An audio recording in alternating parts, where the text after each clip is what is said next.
A young nanny who had spent 3 years caring for a powerful Mafia family's only child was suddenly accused of stealing a priceless family heirloom. She was dragged into court without a lawyer, her name destroyed across every newspaper, and left completely alone against one of the most dangerous criminal empires in the country. Everyone believed she was guilty because the word of the Blackwells carried more weight than her tears and her truth. But in the middle of the trial, when it seemed that nothing could save her, the unexpected happened. The 6-year-old boy she had raised like her own son broke free from his grandmother's grip, ran into the courtroom, and revealed a shocking secret that would tear the Blackwell Empire apart forever. Before we dive deeper into this story, hit that subscribe button and turn on notifications so you never miss an update. Drop a like if you're ready to find out what that little boy revealed.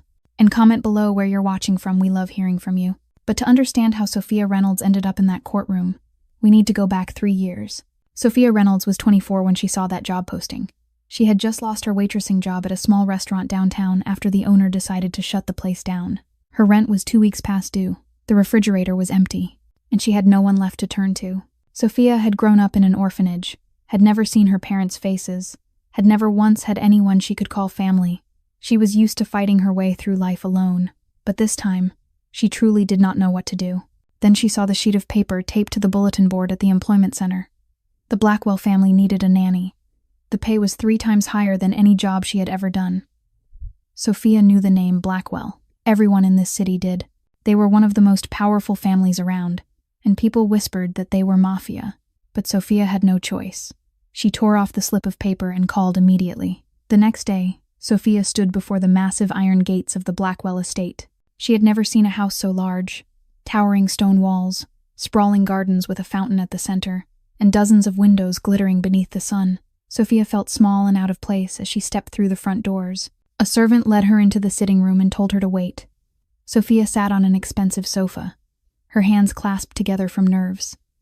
Then she heard crying, a child's sobs echoing down the hallway. Nathan Blackwell entered the room carrying a 3-year-old boy in his arms. The child was crying without pause, face flushed red, tears streaming down his cheeks. Nathan was a tall man with eyes as cold as ice and a face that held no expression. He studied Sophia for a moment, then spoke in a low, tired voice. "This is Lucas, my son. His mother died giving birth to him. Since then, he won't let anyone hold him except me. We've hired 6 nannies. No one has lasted more than a week." Nathan set Lucas down on the chair, but the boy immediately cried even louder, reaching for his father. Nathan let out a long breath. Sophia didn't know what drove her to do it. Maybe it was instinct. Maybe it was because she saw herself in the boy's tear-filled eyes. A child without a mother, lonely and afraid. She knelt in front of Lucas and spoke softly. "Hello, Lucas. I'm Sophia." The boy stopped crying for a second, staring at her with wide eyes still wet with tears. Sophia smiled and held out her hand. Lucas looked at her hand, then looked up at her face, and then something miraculous happened. The little boy reached for Sophia. She lifted him into her arms, and Lucas stopped crying completely. He rested his head on her shoulder and closed his eyes. Nathan stood frozen, unable to believe what he was seeing. It was the first time in months Lucas had allowed anyone other than him to touch him. "You're hired," Nathan said at once. But at that moment, a cold voice rang out from the doorway. "Not so fast." Victoria Blackwell stepped into the room. She was a 64-year-old woman with silver hair pinned into a neat bun and eyes sharp as blades. She looked Sophia up and down with undisguised contempt. "She's too young, too pretty. We don't know anything about her." Nathan looked at his mother, his voice cold and final. "Lucas chose her. For me, that's enough." Victoria fell silent, but the way she looked at Sophia was filled with hatred. Sophia felt a chill crawl up her spine under that stare, but she couldn't understand why a woman she had never met could hate her so deeply. 3 years passed. 3 years Sophia lived in the Blackwell estate and cared for Lucas. The boy called her Sophie, a special name meant only for her. Every morning, Sophie woke Lucas and made breakfast for him. Every afternoon, she taught him to read and told him fairy tales. Every night, she sang him to sleep. They baked birthday cakes together, played in the garden together, watched cartoons together. When Lucas got sick, he wanted only Sophie by his side. When Lucas had nightmares, he called Sophie's name. Sophia had never had a family, but with Lucas, she felt as if she had a child of her own. Nathan watched it all from a distance. He saw his son smile more, talk more, live with more happiness. For the first time since Clara died, Lucas was no longer a sad child. One night, after Sophia had finished soothing Lucas to sleep and stepped out of the room, she found Nathan standing in the hallway. He looked at her for a long moment, then said, "You've given my son something I couldn't. Thank you." Sophia smiled, her heart warming. For the first time in her life, she felt she belonged somewhere. She had Lucas. She had a home. She had a family. But from the darkness at the far end of the hall, Victoria was watching. She stared at Sophia with eyes cold as ice, lips pressed tight. She had watched this girl for 3 years. She had seen how Lucas loved her, how Nathan looked at her, how she slowly became an irreplaceable part of this family, and it made Victoria so furious she could barely breathe. Victoria whispered to herself in the shadows, "She's getting far too comfortable here. That needs to change." In the main sitting room of the Blackwell estate, there was a glass display cabinet placed in the most honored position. Inside it lay a ruby, red as fresh blood, glittering under the lights. It was the Blackwell ruby, a gem worth $2 million, and the family's most precious treasure. 40 years earlier, Henry Blackwell had given that ruby to Victoria on their wedding day. He had said the stone symbolized his eternal love for her. But to Victoria, the ruby carried another meaning. It was the emblem of her power within the Blackwell family. It proved she was the mistress of this house, the most important woman, the one no one could ever replace. Henry had died 15 years before, but the ruby was still there, reminding everyone of Victoria's position. Until Sophia appeared. Victoria had watched that young woman for 3 years, and she hated what she saw. Lucas loved Sophia more than he loved her. Nathan respected Sophia and had even thanked her. The servants in the house were fond of Sophia. Little by little, Sophia was taking Victoria's place in this family, and Victoria could not accept it.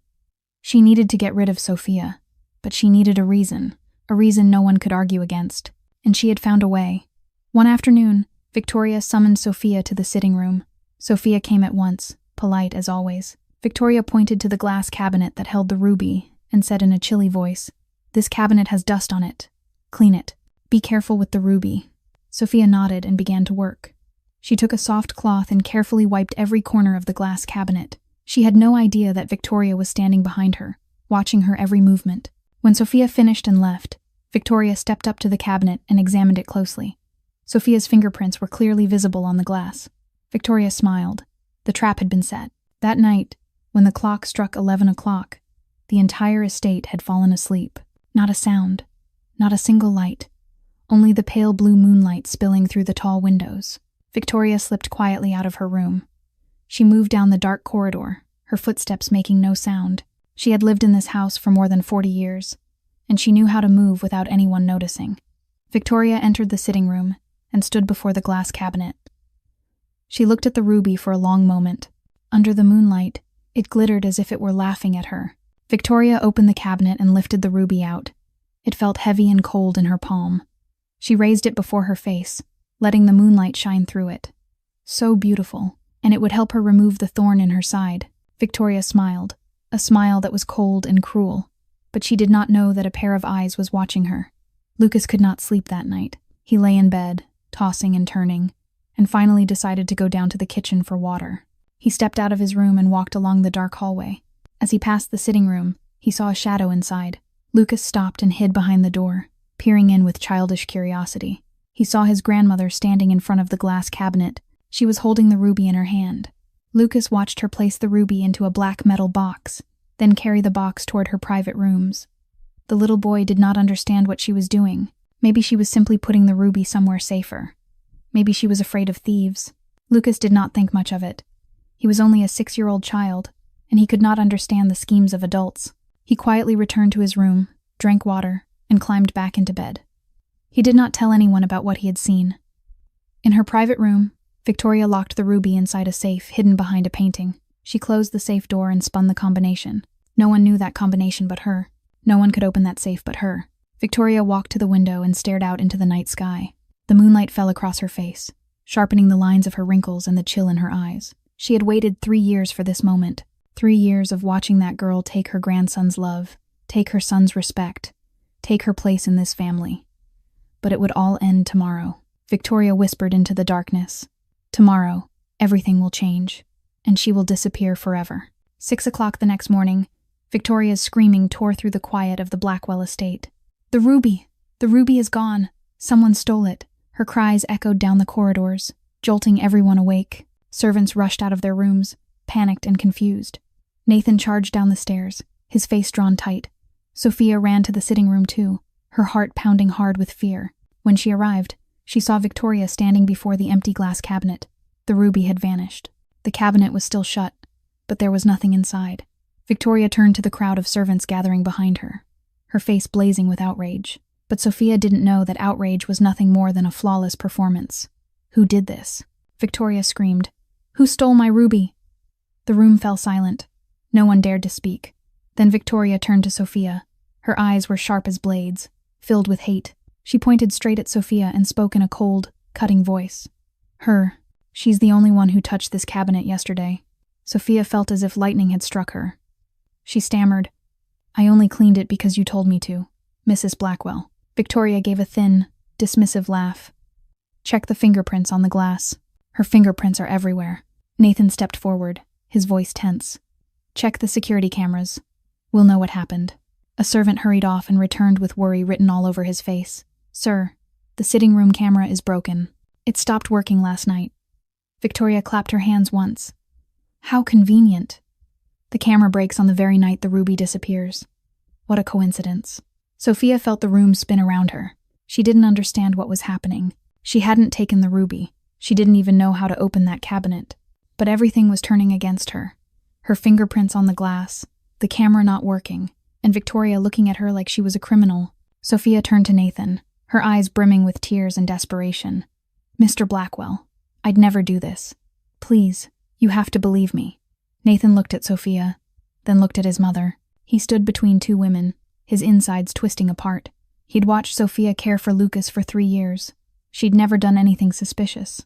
But this was his mother, the woman who had raised him alone while his father was busy with work, the woman who had sacrificed her entire life for this family. Victoria stepped closer to Nathan and spoke with practiced pain. Nathan, are you going to choose a servant over your own mother? Over your father's legacy? That ruby was your father's gift to me. It's all I have left of him. Nathan closed his eyes. He felt as if he were being torn in two. But in the end, blood still won.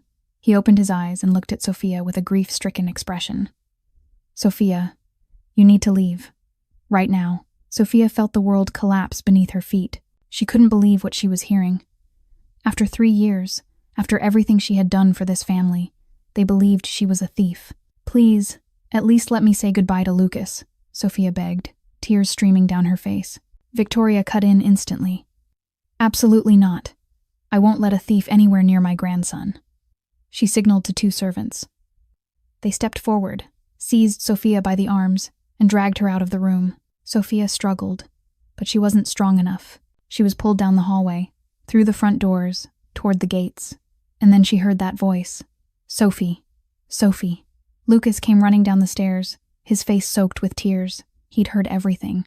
He tried to reach Sophia, but Victoria blocked him, gripping his shoulders hard. Lucas fought against his grandmother's hold.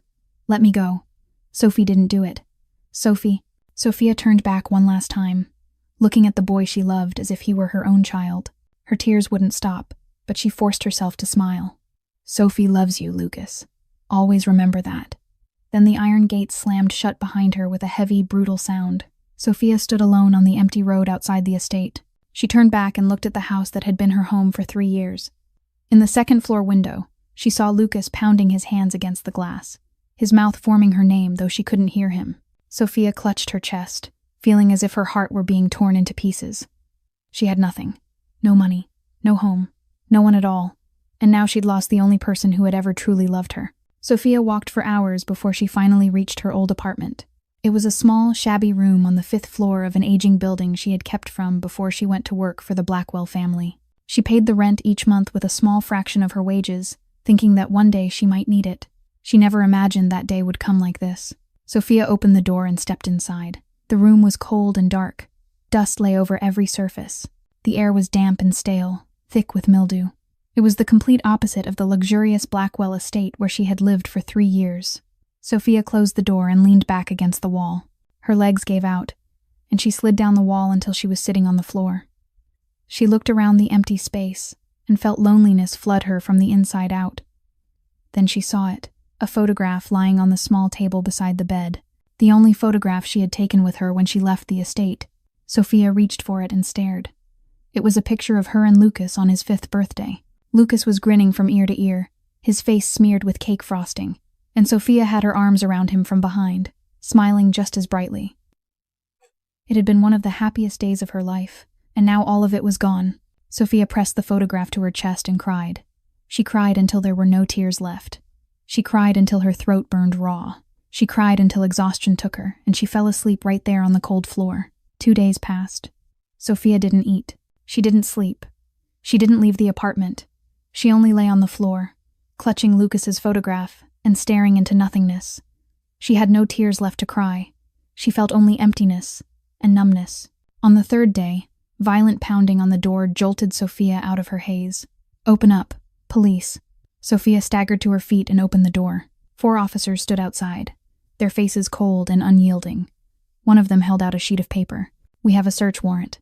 They pushed into the tiny apartment without waiting for Sophia to react. They tore through everything. They flipped the bed, yanked open the closet, checked every corner. Sophia stood in the corner of the room, trembling with fear. She didn't understand why they were treating her like a dangerous criminal. She was only a nanny. She had never harmed anyone. When they found nothing, the police ordered Sophia to come with them to the station. She was taken into a small interrogation room with dull gray walls and harsh, glaring light. They questioned her for 5 hours. "Where did you hide the ruby? Who are you working with? How much were you going to sell it for?" The questions came like relentless blows, one after another, pounding at her until her head felt split open. Sophia could only repeat the same answer, over and over. "I didn't do it. I didn't take anything." But no one believed her. In their eyes, she was already guilty. Sophia was released from the station that evening. She stepped out the door, exhausted and dazed. But the nightmare wasn't over. Outside, a crowd of reporters was waiting. Victoria had arranged it all. She wanted to make sure the whole world knew Sophia as a thief. Blinding flashes exploded from every direction. Microphones were shoved in Sophia's face. Questions rained down like bombs. "Did you steal the ruby? How does it feel to betray the family that trusted you? What were you going to do with $2 million? Sophia tried to cover her face and run through the crowd. She stumbled, caught herself, kept going. Shouts and camera clicks chased her the entire way. The next morning, Sophia woke up and saw herself splashed across every newspaper. Nanny steals $2 million family heirloom from the Blackwells. Betrayal by the trusted one. The face of a thief. Her photo flooded the internet. Red eyes, tangled hair, pale face. She looked like a criminal for real. When Sophia went outside to buy food, neighbors whispered behind her. They pointed and stared at her with contempt. The corner store owner refused to sell to her. "We don't serve thieves here." Sophia turned away, her throat tight with bitterness. She went back to the apartment and found a white envelope shoved through the mail slot. She picked it up and opened it. It was a court summons. Sophia had been charged with theft, and the trial would take place in 2 weeks. Her hands shook as she read each word on the paper. She had no lawyer, no money, no one to defend her, and she was about to face one of the most powerful families in the city. Sophia sat alone in the dark apartment, the summons in one hand, Lucas's photograph in the other. She looked at the boy's laughing face in the picture, then down at the paper that would decide her fate. How could her life collapse in only 3 days? Sophia knew she needed a lawyer if she wanted any chance of fighting in court. She used the little money she had left to buy a newspaper and search the listings for law offices in the city. The next day, she began her journey to find someone who could help her. The first office was downtown, inside a sleek, high-rise building. Sophia walked in and explained her situation to the receptionist behind the front desk. The receptionist listened, took notes, then asked for the plaintiff's name. When Sophia said the name Blackwell, the receptionist stopped writing. She looked at Sophia for a moment, then shook her head. "I'm sorry, our schedule is completely full." Sophia thanked her and left. The second office was smaller, tucked into a quiet alley. This time, the lawyer himself came out to meet her. He was a middle-aged man, with a friendly face. He listened as Sophia described what had happened, and nodded as if he cared. But the moment Sophia mentioned the Blackwell family, his expression changed entirely. He stood up at once and spoke in a flat, dry voice. "I'm sorry, I can't help you." He opened the door and motioned for Sophia to leave, offering no explanation at all. Sophia didn't give up.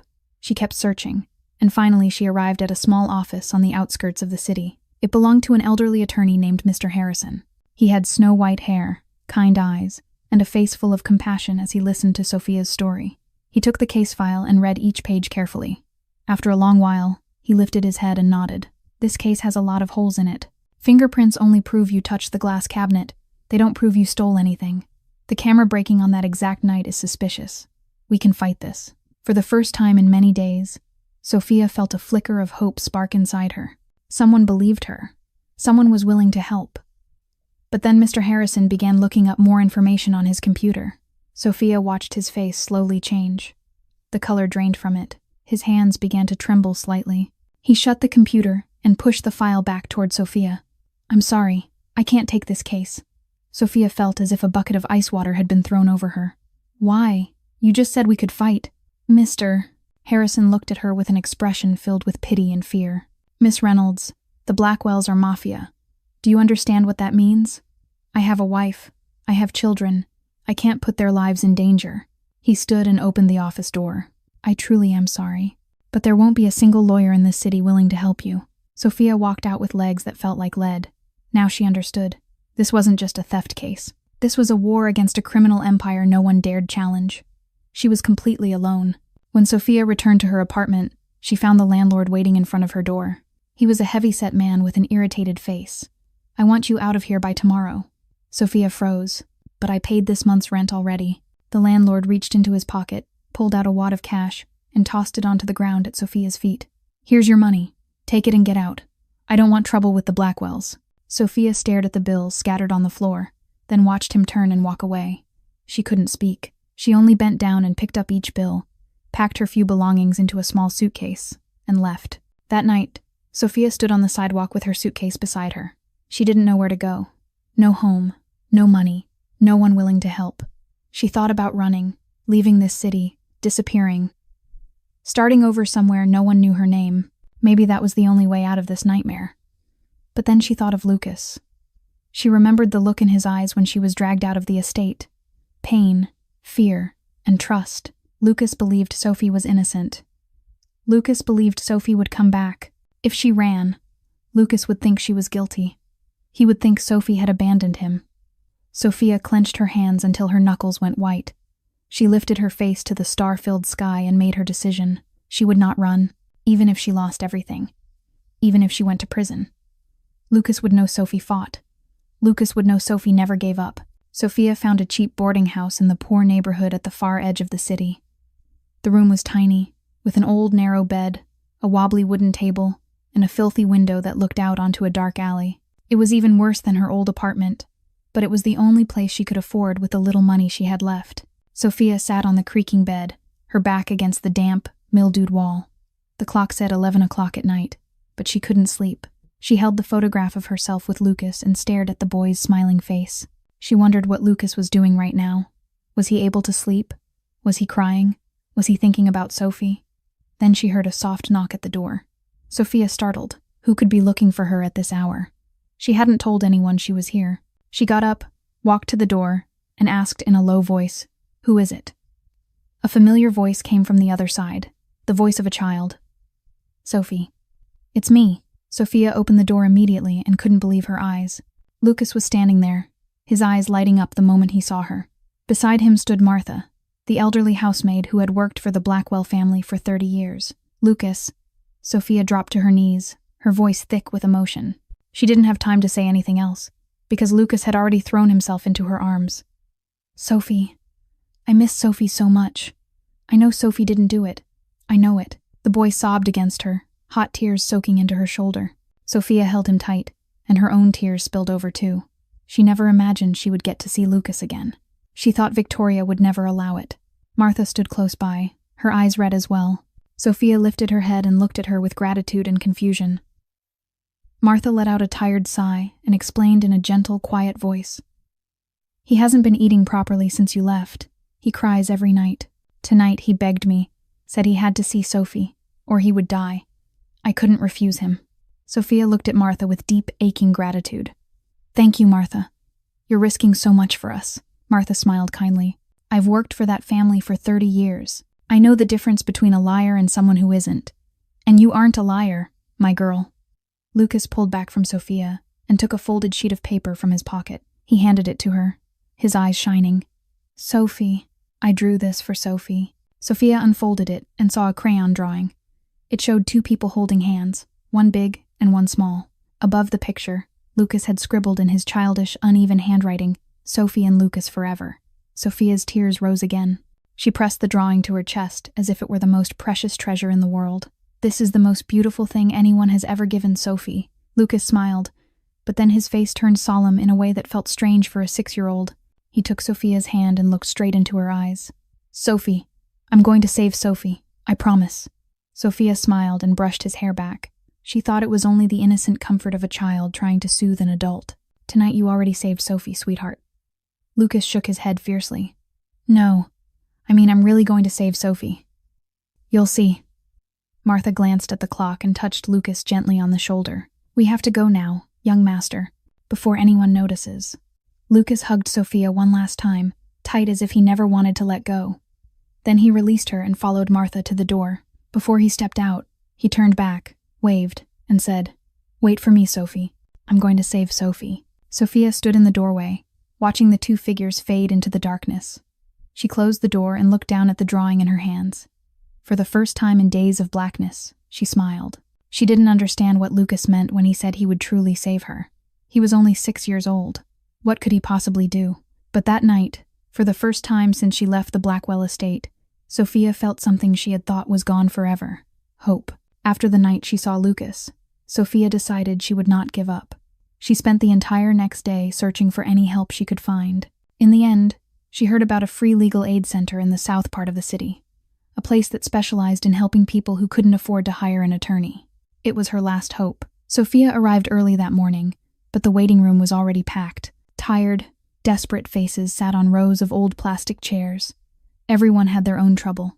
Everyone was waiting for a miracle. Sophia took a number and sat down in a corner. She waited for hours. The morning passed. Noon passed. The afternoon was nearly gone. Sophia began to feel despair creeping in. Maybe even this place couldn't help her. Maybe she should give up and accept her fate. But then a voice called out, "Sophia Reynolds." Sophia lifted her head and saw a young woman standing in front of her. She was about 29, with shoulder-length short hair, bright eyes, and an energy that felt alive in a room full of exhaustion. She wore a simple, neat suit and carried a rare kind of confidence. "I'm Rachel Turner. Come into my office." Sophia followed Rachel into a small room, with a desk piled high with files and law books. Rachel sat down and motioned for Sophia to sit across from her. She opened Sophia's file and began reading each page carefully. Silence stretched on for several minutes. Sophia sat perfectly still, her heart hammering, waiting for Rachel's reaction.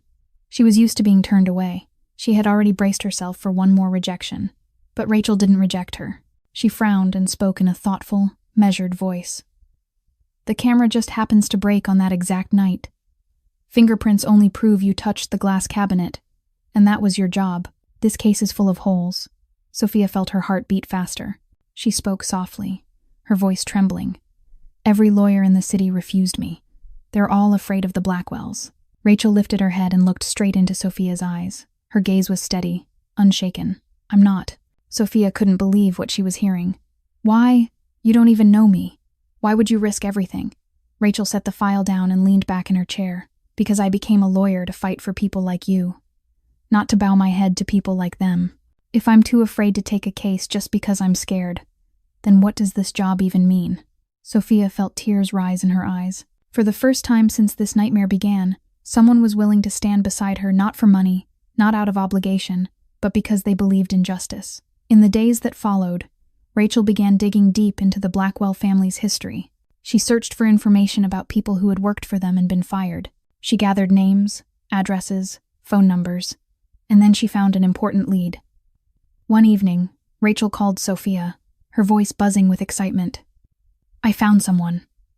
Her name is Helen. She used to be a housemaid for the Blackwells, and she was fired 5 years ago. And guess what? Victoria accused her of stealing too." Rachel set up a 3-way call with Helen. The woman's voice on the other end trembled as she told her story. "Victoria accused me of stealing her diamond earrings. I was about to go to court. Then suddenly, the earrings were found in Victoria's own drawer. She said she forgot she put them there. But by then, my reputation was already ruined. No one hired me anymore." Rachel looked at Sophia with an expression that carried weight. "So she's done this before. Helen continued on the phone. Victoria doesn't like anyone getting close to that family, especially getting close to the boy. She wants total control over everything. Rachel asked the most important question. Helen, would you be willing to testify in court? Silence stretched out. Sophia held her breath. Then Helen's voice came back, full of fear and regret. I'm sorry, I can't. I have a small child. The Blackwells. They never forget the people who go against them. I can't put my family in danger. The line went dead with a series of beeps as Helen hung up.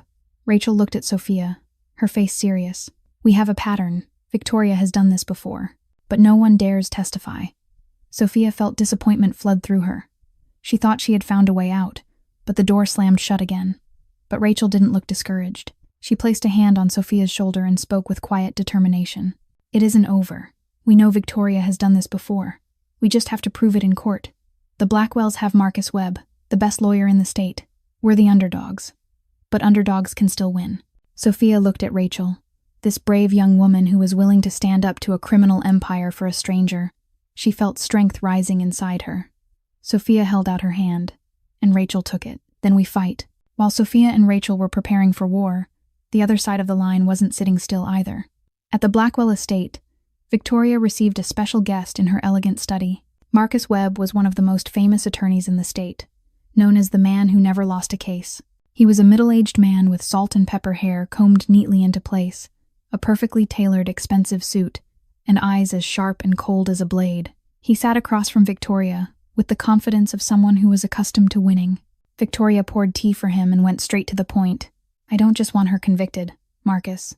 I want her destroyed. Publicly, I want everyone to see what happens when someone dares to go against the Blackwell family. Marcus Webb took a sip of tea and smiled, a smile as cold as his eyes. Don't worry. When I'm finished, no one will hire her again. She'll be lucky if she doesn't end up in prison. Victoria nodded, satisfied. Good. Don't spare the money. I want this to be a lesson for anyone who even thinks about betraying this family. They didn't know someone was standing outside the door, hearing every word. Nathan was in the hallway, his back against the wall, his eyes lowered to the floor. His mother's words kept echoing in his mind. Destroyed. Publicly. A lesson. Nathan remembered the day Sophia came to interview 3 years ago. She'd been nothing more than a timid young woman with clear eyes and a gentle smile. What had she done in these 3 years besides love his son?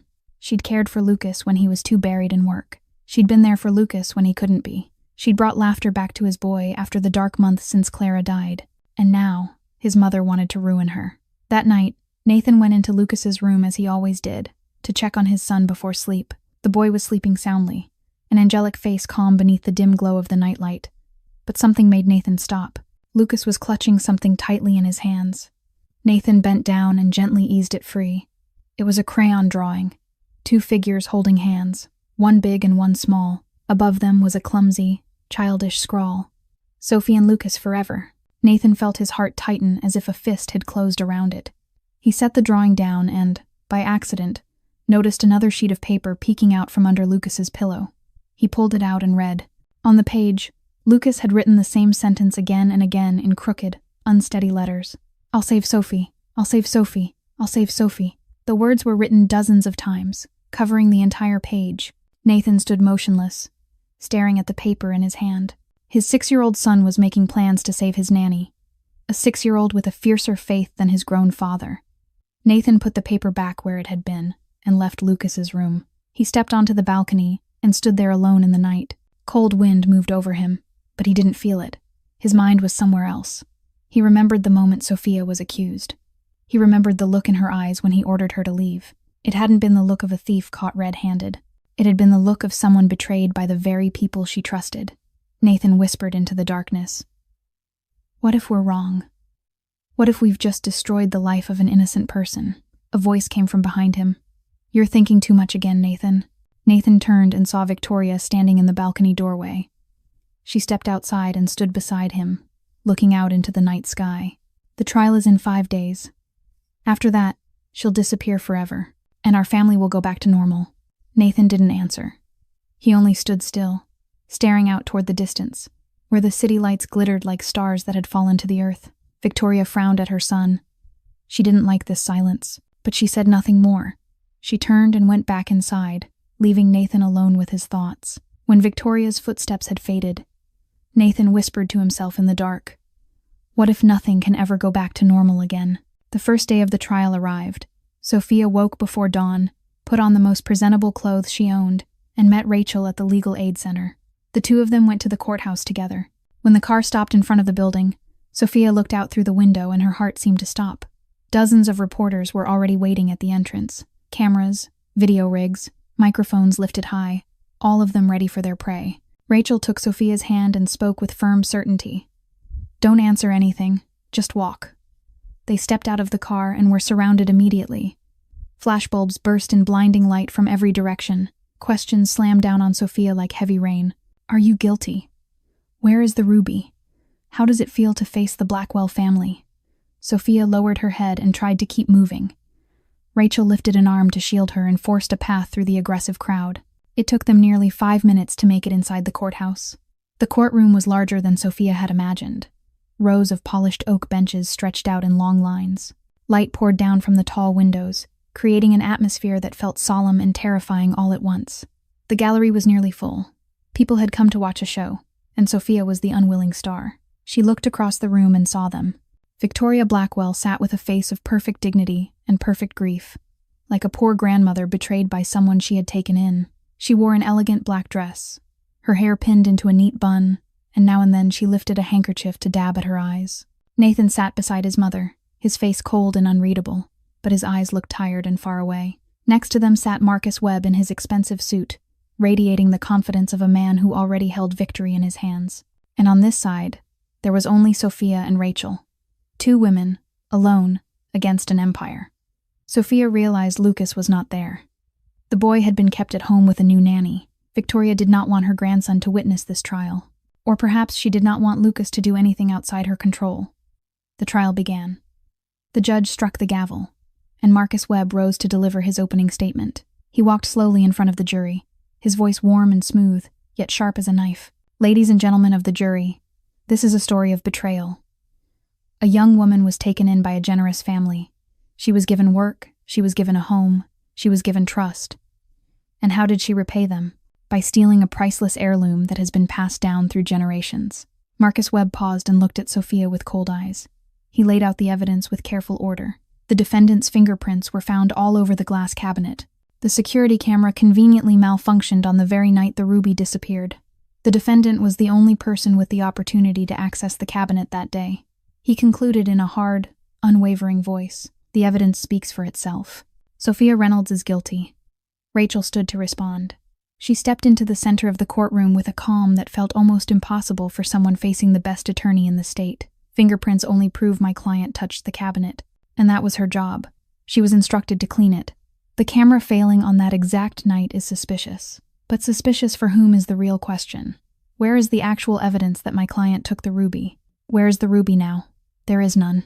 This case is built on assumptions, not facts.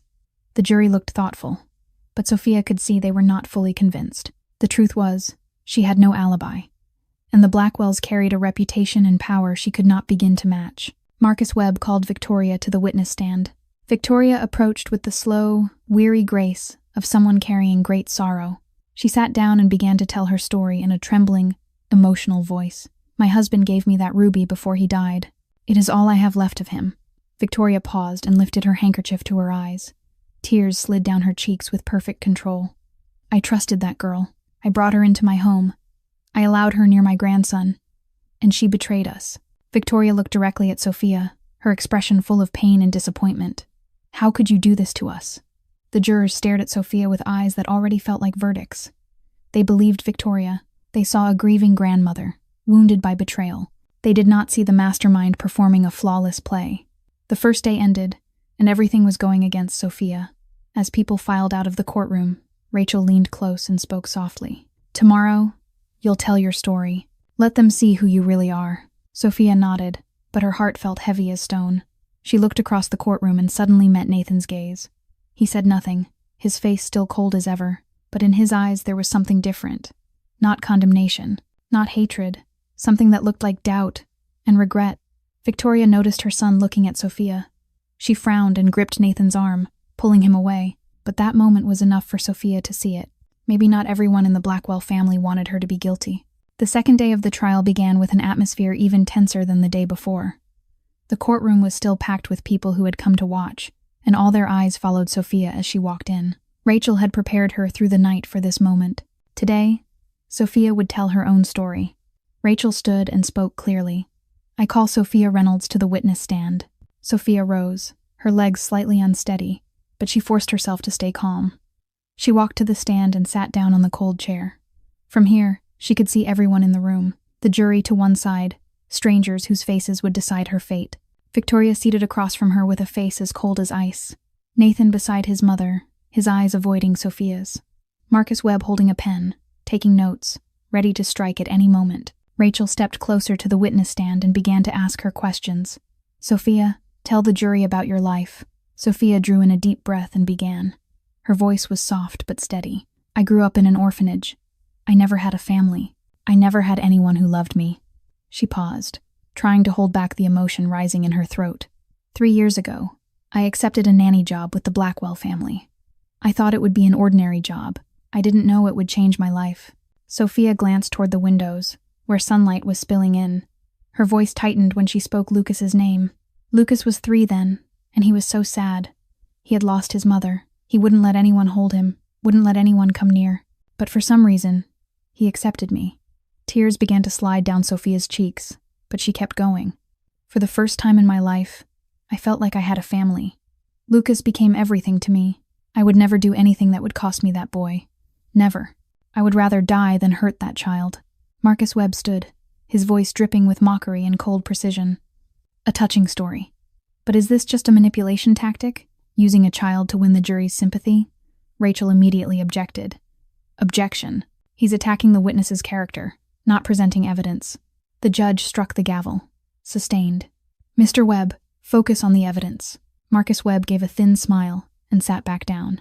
He didn't need to say more. He had planted the seed of doubt in the jury's mind.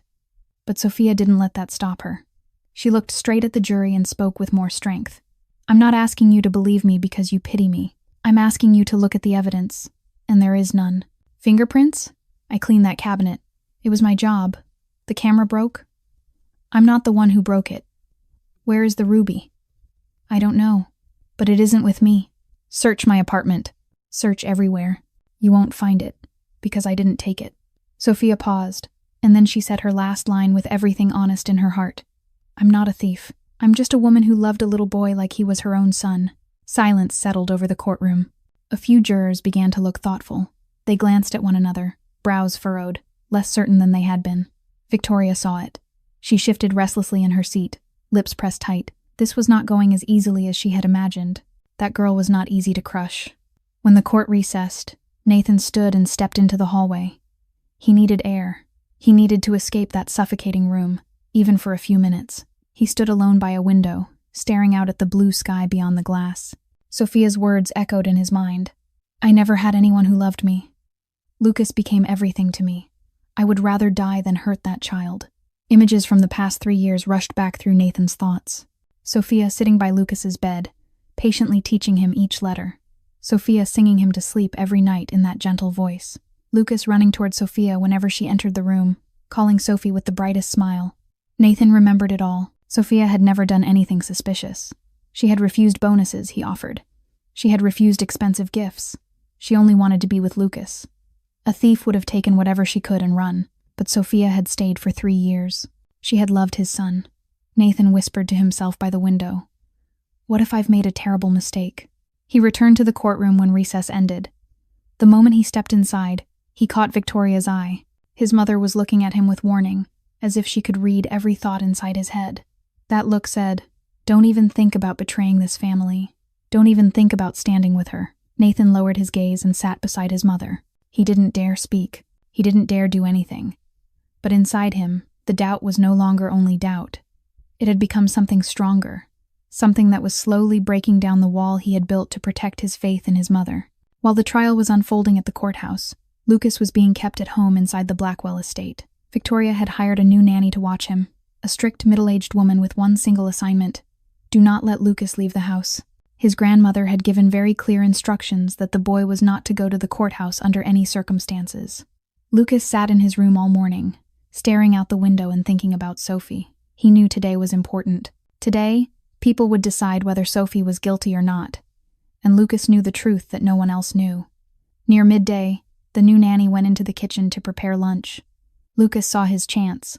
He slipped quietly out of his room and went downstairs to the sitting room. The large television was on, broadcasting the news. Lucas froze when he saw what was on the screen. It was Sophie, his Sophie, surrounded by reporters outside the courthouse. Her face looked exhausted and broken. Her eyes were swollen and red. Her hair was tangled. She looked like she hadn't slept in many nights. The commentator's voice came through, cool and merciless. The case against the nanny appears very strong. Experts predict she will be convicted. Lucas felt tears surge into his eyes. He clenched his hands so tightly his knuckles turned white. They were going to convict Sophie. They were going to send Sophie to prison for something she hadn't done. The memory of that night rushed back into Lucas's mind. He remembered waking in the middle of the night and going out to get water. He remembered seeing his grandmother in the sitting room. He remembered clearly that she had opened the glass cabinet and taken the ruby out. He remembered her placing it into a black metal box and carrying it away. Lucas was the only one who knew the truth, and he had promised Sophie. "I'll save Sophie. I promise." It hadn't been the words of a child. It had been an oath, and Lucas would keep that oath. He looked around. The nanny was still in the kitchen, the clatter of pots and pans drifting out. This was his only chance. Lucas slipped out through the back door of the estate. He opened it as quietly as he could and squeezed outside. His heart hammered as he ran across the wide gardens, through the small back gate the gardener usually used, and then he reached the street. Lucas stood on the sidewalk, looking around in confusion. A 6-year-old alone in a big city. Traffic roared past. Pedestrians hurried by without noticing him. Lucas tried to remember the way to the courthouse. He had passed it once with Sophie, when she took him out for a walk downtown. But it had been so long ago, and he couldn't remember clearly. He started running in the direction he thought was right. He ran a long way, panting, drenched in sweat. But he didn't know the streets. Every block looked the same. He stopped at a corner, exhausted and desperate. He didn't know where to go. A yellow taxi pulled up beside him. The driver rolled down his window and looked at Lucas with concern. "Hey kid, where are your parents?" Lucas looked up at the driver with tear-filled eyes. "I need to get to the courthouse. Please. It's important." The driver frowned, studying him more closely. Then his eyes widened. "Wait a second. You're the Blackwell boy, aren't you? I saw you on the news." Lucas nodded. "Please, I have to save someone. She's innocent. I know the truth." The driver looked into the boy's eyes. He saw a fierce determination that couldn't be faked in that clear gaze. This wasn't a child lying. This was a child trying to do the right thing. The driver let out a long breath and opened the door. "Get in, kid. I'll take you there." Back at the Blackwell estate, the new nanny came out of the kitchen carrying a tray of food. She called for Lucas to come down for lunch, but there was no answer. She went up to his room and found it empty. She searched the entire estate, moving from room to room, but Lucas was nowhere. Her face went pale when she realized the horror of it. The boy was gone. Shaking, she grabbed her phone and called Victoria. At the courthouse, Victoria was sitting in the courtroom when her phone vibrated. She glanced at the screen and saw the nanny's number. She rose and stepped into the hallway to answer. The nanny's frantic voice poured through the phone. "Ma'am, the young master is missing. I can't find him anywhere." Victoria's face drained to a sheet white. "What do you mean he's missing?" "I don't know, ma'am. I was only in the kitchen for a moment, and when I came out, he was gone." Victoria felt the blood in her veins turn to ice. She knew. She knew exactly where Lucas was going. She screamed into the phone. "Find him, now. Don't let him get to the courthouse." But it was too late. The yellow taxi pulled up in front of the courthouse at that very moment. Lucas stared at the huge building, his heart beating hard in his chest. The driver turned to him and said, "Good luck, kid. I hope you save who you need to save." Lucas opened the door and climbed out. He looked up at the stone steps leading into the courthouse and drew a deep breath. "I can do this." The boy ran up the steps, pushed open the heavy doors, and stepped inside. The third day of the trial arrived, and it was the final day. Today, the jury would deliver its verdict. The courtroom was more crowded than it had been the 2 days before. Everyone wanted to witness the ending of the case that was shaking the entire city. Sophia sat at the defense table with Rachel beside her. She was exhausted after days of strain. Her eyes were swollen from too little sleep and far too many tears. She knew everything was stacked against her. The jury looked at her with suspicion. Victoria's performance had been flawless, and Sophia had no proof to show she was innocent. Marcus Webb rose to deliver his closing argument. He walked slowly in front of the jury, his voice filled with confidence and authority. Ladies and gentlemen of the jury, the evidence is clear. The opportunity was there. The motive was there. Sophia Reynolds betrayed the trust of the Blackwell family and stole a priceless heirloom. Justice demands a guilty verdict. Victoria sat in the row behind them, her lips curving into a triumphant smile. She had won. That girl would pay. Everything would go back to the way it had been. Sophia bowed her head, almost surrendering the last of her hope. She had fought with everything she had, and it still wasn't enough. She would be convicted of a crime she hadn't committed. She would lose everything, and she would never see Lucas again. But at that exact moment, something no one expected happened. The courtroom doors flew open with a loud crash. Every head turned. A little boy stood in the doorway. Lucas Blackwell, 6 years old, his face flushed red, breathing hard as if he had run a great distance. He shouted with all the strength in his small body. "Stop! Please stop!" The courtroom went rigid with shock. Security rushed forward to block him, but Lucas was faster. He ran straight down the aisle, past the rows of benches, toward the judge. Lucas stopped in the middle of the courtroom, so small among towering adults. His face was bright red, sweat-soaked, chest heaving, but his eyes blazed with determination. The judge stared at him, startled and irritated. "Young man, this is a courtroom. You can't," but Lucas cut him off, his voice echoing through the stunned silence. "She didn't do it. Sophie didn't steal anything." Victoria shot up from her seat, her face drained of color. "Lucas, come here right now."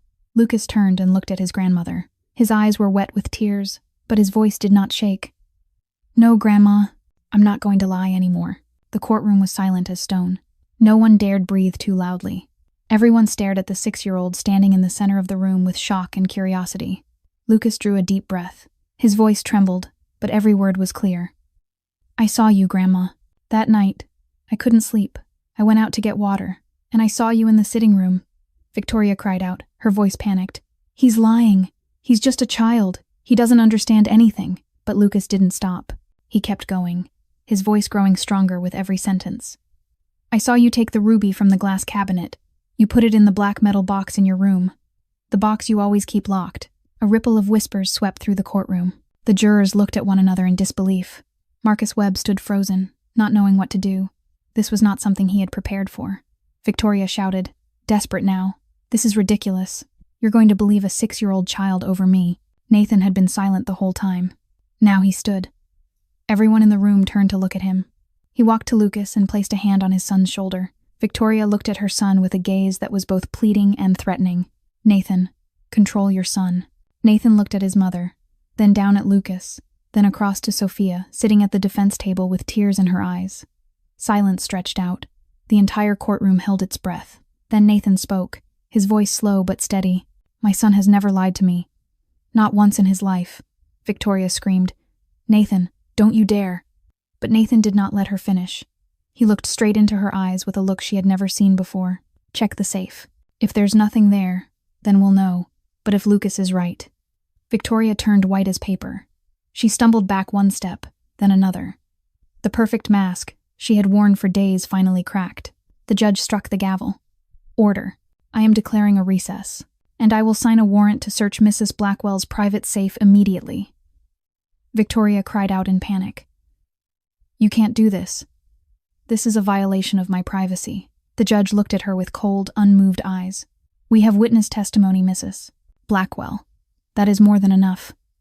Sophia sat at the defense table, tears streaming down her cheeks. She looked at Lucas, the small boy who had kept his promise. Lucas saw Sophie and ran to her. He threw his arms around her, sobbing. "I told Sophie I would. I said I'd save Sophie. I promised." Sophia held him tight, crying without sound. She couldn't speak. She could only hold him and weep. This 6-year-old boy had done what no one else dared do. He had stood up to his grandmother to save her. He had kept his promise. The police were dispatched to the Blackwell estate immediately after the judge's order. A convoy of patrol cars cut through the city, with sirens screaming loud enough to split the air. Victoria was taken along in a separate car, her face drained as pale as death. Nathan rode in another vehicle with Lucas. Sophia and Rachel followed behind in a taxi. No one spoke a single word the entire way. When the convoy stopped in front of the Blackwell estate, Sophia looked up at the house she had once called home for 3 years. Now it looked colder and more unfamiliar than it ever had. The police escorted Victoria inside, through the elegant hallways Sophia had cleaned every day. The whole group stopped outside Victoria's bedroom door. The room was enormous, filled with expensive furnishings and antique paintings on the walls.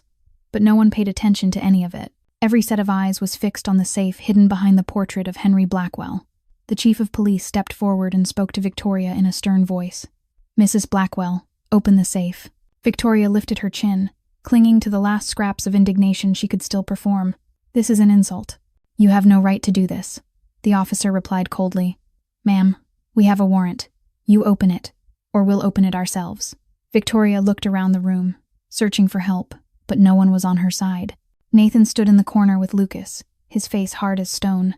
Rachel stood beside Sophia, the two of them gripping each other's hands. Even Marcus Webb was not here. He had vanished the moment Lucas appeared in court. With trembling hands, Victoria stepped to the safe.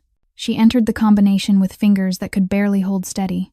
A click sounded, and the safe door slowly swung open. Inside the safe, among important papers and expensive jewelry, lay the Blackwell ruby. The gem, red as fresh blood, glittered beneath the light. An undeniable truth sat there in plain sight. The chief of police looked at Victoria with eyes like winter. "Mrs. Blackwell, can you explain this?" The room fell into complete silence. Sophia felt her knees weaken. Rachel had to steady her. This was the proof she needed. This was the truth she had been fighting to show for so many days. And now it was sitting right in front of everyone. Victoria tried to justify herself, her voice shaking, desperate. "I was only keeping it safe. I didn't trust that girl.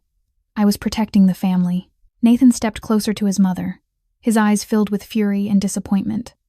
By framing an innocent person, by destroying her life, Victoria turned to her son, her voice tipping into panic. "I did it for you. For Lucas. That girl was taking him from us. She was making Lucas love her more than his own flesh and blood." Nathan shook his head, his voice painful but firm. "She loved my son. That's all she did. She loved Lucas when I couldn't." Victoria moved closer, reaching out as if to touch him. "Nathan, please." Nathan turned his face away, refusing to look at her. "I don't know who you are anymore." Victoria froze, her hand still hanging in the air. That was the moment she realized she had lost everything. Not the ruby, not her reputation, but her son and her grandson. The chief of police stepped forward. "Victoria Blackwell, you are under arrest for false accusation, fabrication of evidence, and obstruction of justice." Victoria struggled, her voice shrill. "Do you know who I am?" "I am Victoria Blackwell," the officer answered in a flat, emotionless voice. "Yes, ma'am, we do. That is exactly why you're being arrested." The handcuffs snapped around Victoria's wrists with a cold click.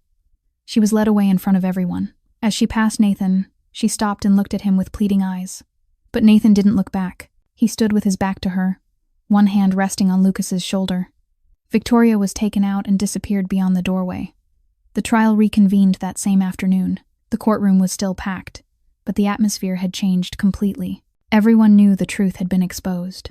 The judge struck the gavel and declared in a solemn voice, "Based on the new evidence, all charges against Sophia Reynolds are dismissed.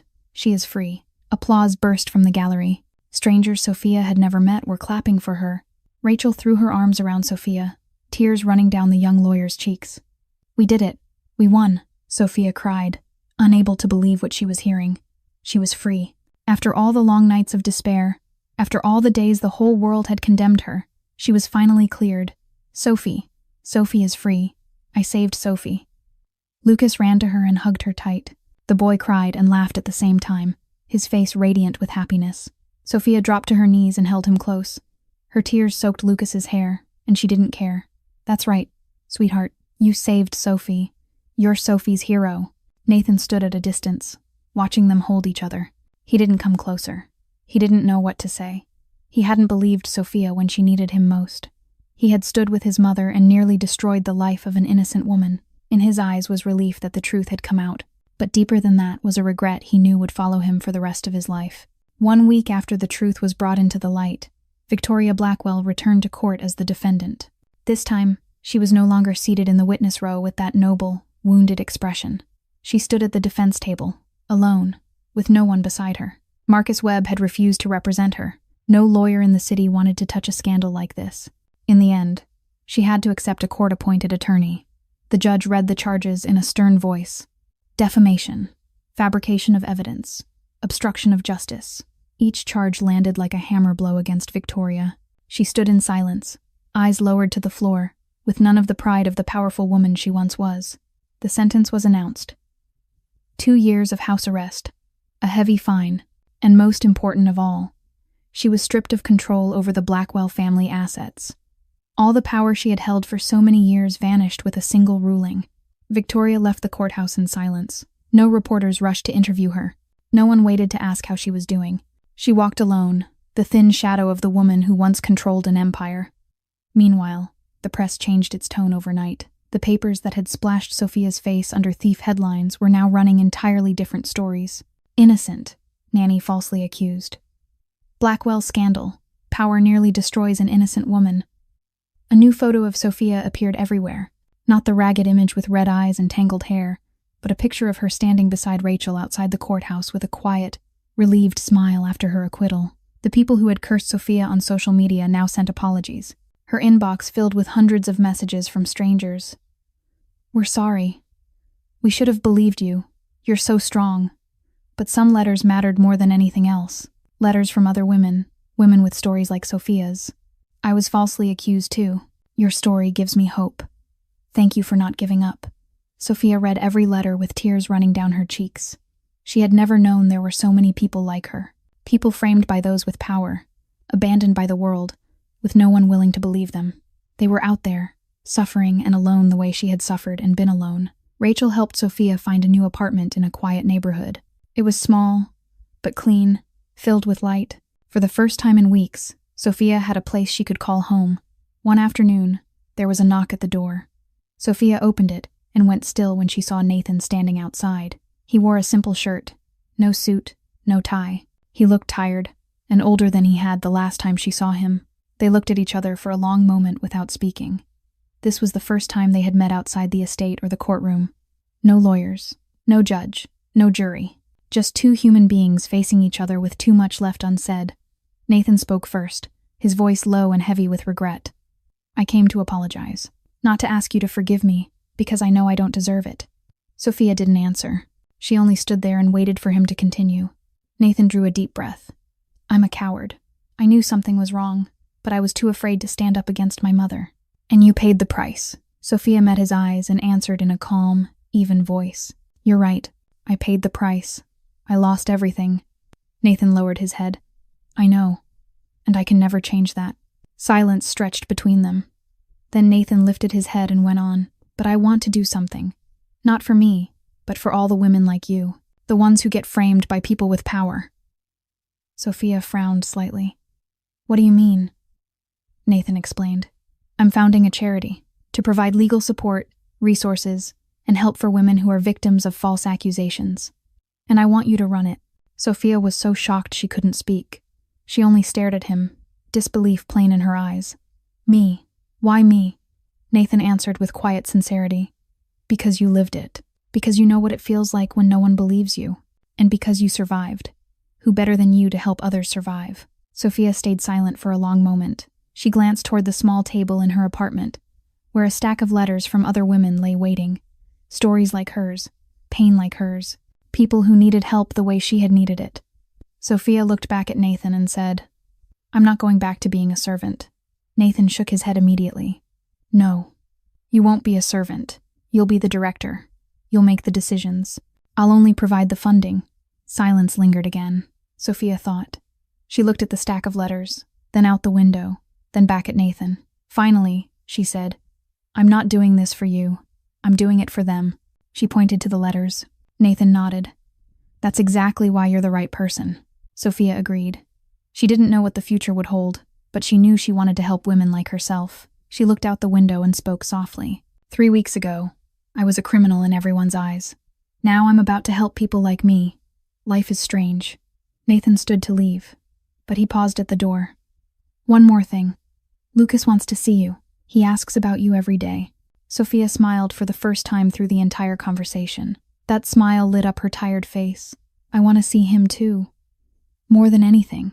6 months later, Sophia stood in her new office at the headquarters of the Second Chance Foundation. The room was spacious and flooded with light, a world away from the shabby apartment where she had lived through her darkest days. On the wall behind her desk were dozens of photographs. They were the women the foundation had helped. Dozens of faces, dozens of stories, dozens of lives transformed. Rachel was now the foundation's chief legal counsel. The brave young lawyer from that day had become Sophia's closest friend. They worked side by side every day, fighting for women who had no voice. In 6 months, the foundation had helped 47 women who had been falsely accused. Sophia was invited to speak at conferences and forums, sharing her story to inspire others. She was no longer the nanny who had been framed. She was the woman who turned pain into strength, who turned tragedy into the drive to help someone else survive. The office door suddenly swung open, and a boy ran in like a little gust of wind. "Sophie." Lucas threw himself into Sophia's arms with a radiant smile. Sophia hugged him and laughed, pure happiness in her voice. "Hello, Sophie's little hero." Lucas lifted his face, his eyes sparkling. "Dad said I get to stay with Sophie this weekend. Can we bake cookies like we used to?" Sophia nodded. "Of course. Chocolate cookies, right?" Lucas whooped, "With lots and lots of chocolate." Nathan stood in the doorway, watching them with a faint smile on his lips. He'd changed so much over the past 6 months. He spent more time with Lucas, no longer cold and distant like before. He was learning how to be a better father, learning how to love his son in the way his son needed. And Victoria, she was living in a house much smaller than the old Blackwell estate. Society had turned its back on her. The people who used to flatter her no longer reached out. She'd lost everything: power, money, reputation. But the most painful loss was her grandson's love. Lucas didn't hate her. He still called her grandma. But he didn't trust her anymore. And that was the sharpest consequence of what she'd done. That afternoon, Sophia and Lucas stood on the office balcony, watching the sunset. The sky shifted into a blazing orange, clouds edged with shimmering gold. Another day was coming to an end, and a new day full of hope was waiting ahead. Lucas suddenly spoke up. "Sophie, does Sophie ever think about what would have happened if I hadn't come to court that day?" Sophia looked down at him and smiled. "Sometimes Sophie does think about it. But you did come, and that's all that matters." Lucas nodded, unusually thoughtful for a child. "I was really scared. But I remembered what Sophie always told me," Sophia asked softly. "What's that?" Lucas looked up at her with clear, honest eyes. "The truth always wins, no matter how hard it is." Sophia felt tears rise. But they weren't tears of sorrow. They were tears of happiness. She held Lucas tight, and together they watched the sun sink behind the horizon. Sophia thought about her journey, from an orphaned girl no one loved, to a nanny the whole world accused, to a woman saved by the love of a 6-year-old child. Her life had passed through the thickest darkness, but in the end, light still found its way to her. The truth can be buried, it can be hidden, it can be denied, but it always finds a path back into the light. Sophia held Lucas's hand. Their two shadows stretched across the blazing sunset. And sometimes, all it takes is a small voice brave enough to speak the truth. At last, we've reached the ending of the story. This story reminds us that justice may come late, but it will come. That the truth can never be buried forever. That love and courage can come from places no one expects, even from the heart of a 6-year-old child. In real life, there are so many people like Sophia out there, being falsely accused, being isolated, with no one willing to believe them. This story is a reminder that we should pause and think before judging someone else. Because behind every sensational headline, there may be an innocent human being enduring a pain that can't be put into words. How do you feel about this story? Have you ever witnessed or experienced something similar in real life? Share your thoughts in the comments below. We'd truly love to hear what's in the deepest part of your heart. If you like this story, don't forget to hit the subscribe button and turn on notifications so you don't miss the most engaging videos every day. Please hit like and share this video with friends and loved ones to spread meaningful stories. Wishing all of you watching this video good health, a life that's always joyful and full of love. Thank you for watching. Goodbye, and see you again in the next video.